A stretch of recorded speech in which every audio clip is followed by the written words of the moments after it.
Grâce à cette exposition, les visiteurs peuvent pour la première fois voir toutes les grandes étapes de l'histoire de notre évolution, depuis l'homme qui se met à marcher debout, jusqu'à l'expansion de notre cerveau, et en passant par l'origine de l'art et du langage.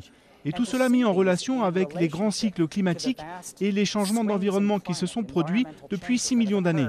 C'est la première exposition à montrer vraiment les défis qu'ont dû traverser nos ancêtres pour survivre.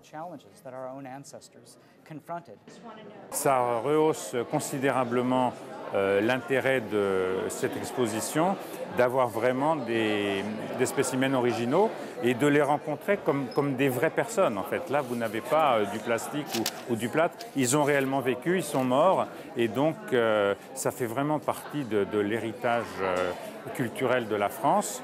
Et comme ici c'est le Muséum national d'histoire naturelle et nous à Paris aussi on appartient à une institution sœur, on a trouvé assez logique d'échanger sur ce plan-là et donc de leur prêter notre concours, d'autant que le musée de l'Homme est actuellement fermé et que donc de toute façon on ne les exposait pas.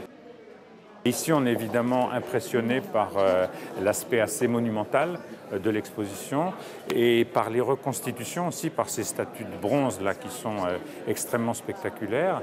Alors, on n'est pas complètement adepte des reconstitutions de visages, etc., parce qu'il y a toujours une part subjective, il y a toujours des choix à faire.